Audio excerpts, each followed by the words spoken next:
Hello again, it's Vablonsky. When you have a diverse metropolitan area, sometimes cuisines will find themselves side by side. And by that I mean in the same shopping center or on the same street. Here in Northern Virginia, however, one restaurant serves both Salvadoran and Vietnamese food. These two cuisines appear to be very different and unrelated. How could they exist under one roof? But they do, and the potential for deliciousness is off the charts. Join me for this unique food adventure on today's episode.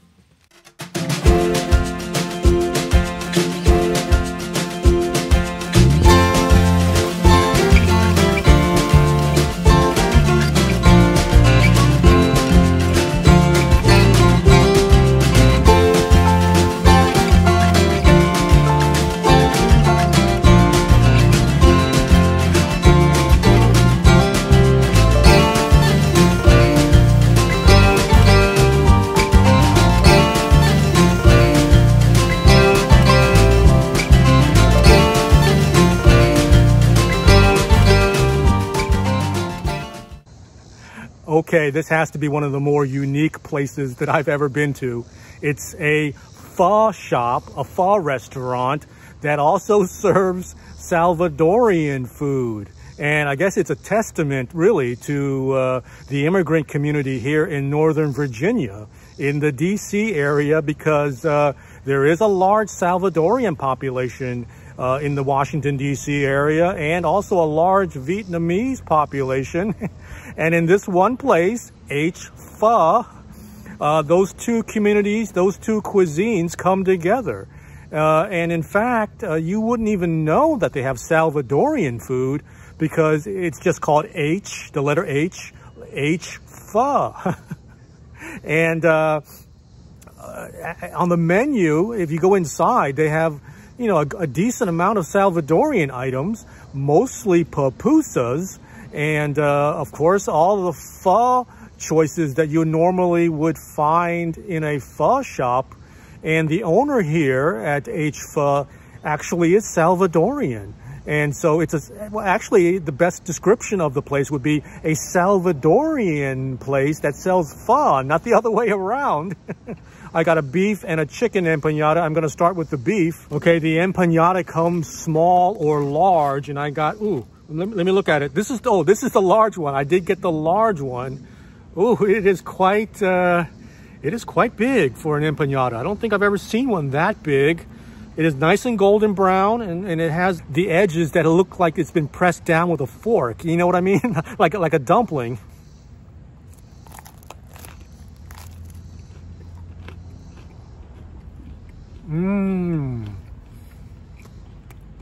That was really crispy and satisfying and delicious. That's a very savory, meaty, well-seasoned beef filling. It looks like there's some onions in here too. It's really, really good. I don't have empanadas a lot. I don't know if they are normally fried. Are they baked? This one's fried and it's really crispy and delicious. The contrast between the soft, beefy filling and that crispy outer shell is very, very nice. Wow, this is delicious. Okay, I ordered a second empanada and I'm glad I did because, wow, that was really good. It actually caught me off guard a little bit because I wasn't expecting it to be that good. Wow. And also there's a green kind of condiment that comes with it. I guess it's a green salsa of some sort. And the young lady who took my order, she said it's cilantro based and it's creamy. I guess I will try that because I finished off that beef empanada without using the green sauce because it was so good. I forgot all about it. But here's the chicken.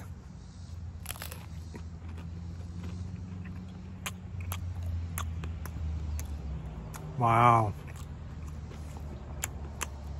Wow. It's a very dense chicken filling and it's seasoned very well. It's very tender. It's very smooth. It's minced and prepped so well that it has the texture of tuna. It's kind of like that. I can see why tuna is called chicken of the sea. Ooh, or maybe it's the other way around. Chicken is tuna of the land. And maybe this is really really well prepared. Let me dip it in the sauce and get some of this green salsa. Ooh, here it is. Ooh. Wow. Wow. That livens it up. It reminds me a lot of the green sauce that you get with Peruvian rotisserie chicken. It's a lot like that. Wow. It does make it zippier and it enhances the empanada. Wow. Wow. Okay, next up are the pupusas. I got 2 pupusas, and the first one is the pork pupusa. It's called revuelta. I think that's what it's called. Forgive me if I mispronounce it. Pupusas are the national dish of El Salvador, and they are very popular there. And I think this pork one, pork and cheese, I believe, is the most popular iteration of all the pupusas. Correct me in the comments section if I'm wrong about that. I think this is the most common and the most popular one. And I don't know. Oh, actually, I do know. You're supposed to eat it with your hands. You're not supposed to eat it with a fork or a fork and knife. You're supposed to just rip it and eat it that way.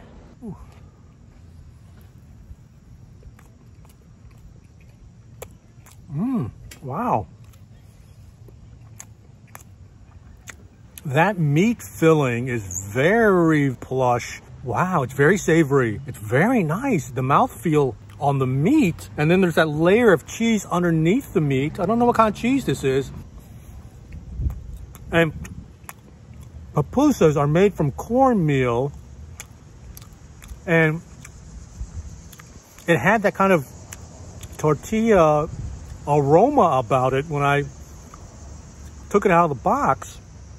Or when I started to handle it, I smelled that familiar kind of tortilla smell that I kind of have smelled off of tacos and things like that. It smelled really fresh. And the exterior is very, very thin and pleasing. Actually, what I was reacting to was the beans. There are some mashed up beans in here. There's a kind of darkish, reddish brown matter, which are the beans, and the pork is actually a lighter color. And I was reacting to the beans as if it were pork. The beans are kind of plush. And oh, here's another wedge or another section, and I can see the pork much more clearly now. Wow. Wow, yeah. I got a mouthful of beans that first time, and this is really good meat. It's very minced, very savory, very well seasoned. Wow.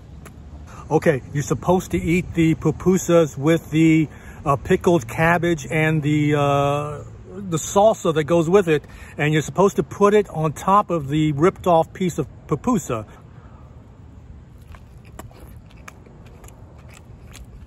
Wow.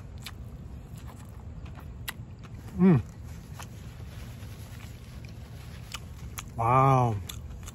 There's an added element of crispiness from the pickled cabbage, a mildly sour element too, and then the salsa lubricates it, gives it a nice kick. Wow, that is nice eating. Wow, let me do this again. A little bit of, curtido, I believe that's what it's called, curtido. This is the pickled cabbage and the salsa.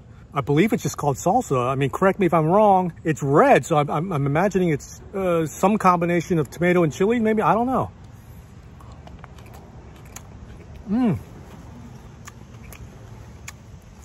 Wow. I don't know about the chili because it's not that spicy. It's good salsa though. Okay, the next pupusa is a really special one, I think, because it has loroco in it. And that is a kind of flowering plant or a flowering bud. It's green and it's indigenous to El Salvador. They must ship it up here from El Salvador. It has a lot of cheese. I can see the loroco in there, the green ingredient. Wow, you can really taste and appreciate the cheese on this pupusa. You know, the Loroco has a very gentle flavor, and so that really potently flavorful cheese, I would say, kind of masks the Loroco flavor a little bit, because I'm having a hard time really distinguishing the Loroco. Wow. Okay, I did order a bowl of pho because I couldn't resist. I mean, if you go to a place called H-Pho, you got to get the pho, right? It's a Salvadorian and Vietnamese place, so I did get the pho, and I got the special pho, and it comes with a variety of meats. I think it's tendon and tripe and flank and brisket. I think that's what's in there. Let me just taste the broth to begin. Wow. Okay, that is a legitimate pho broth. Wow. It has a classic flavor. I mean, it's gently sweet. You can taste the seasonings in there, the star anise, the cinnamon. Wow. I mean, it's not a watered down, wimpy broth. Wow, that's legitimately good.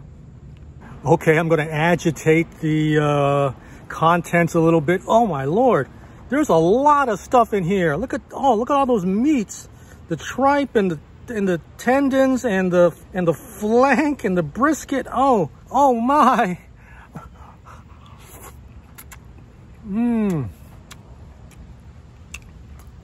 Wow. This takeout bowl, and I got a small too. This is not the large. Wow, there's a lot of noodles and meat in here. Wow. The noodles are nice and al dente. And let me just try some of the meat. I mean, the brisket and the flank and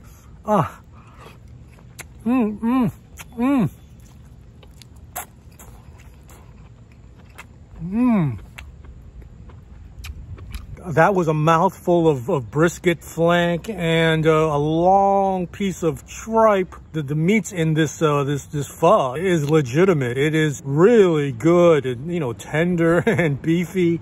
And so I would have to conclude at this point that this is a first-rate bowl of pho. I mean, it's not an afterthought. I mean, think about that. You're wondering if the pho is an afterthought at a pho shop, and it's called H-Pho.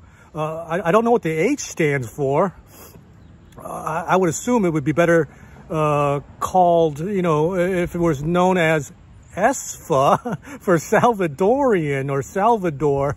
There's additional pieces of flank in the broth container. You know, when you get takeout, they put the broth in a separate container, and there's more meat in that broth container as if there weren't enough already.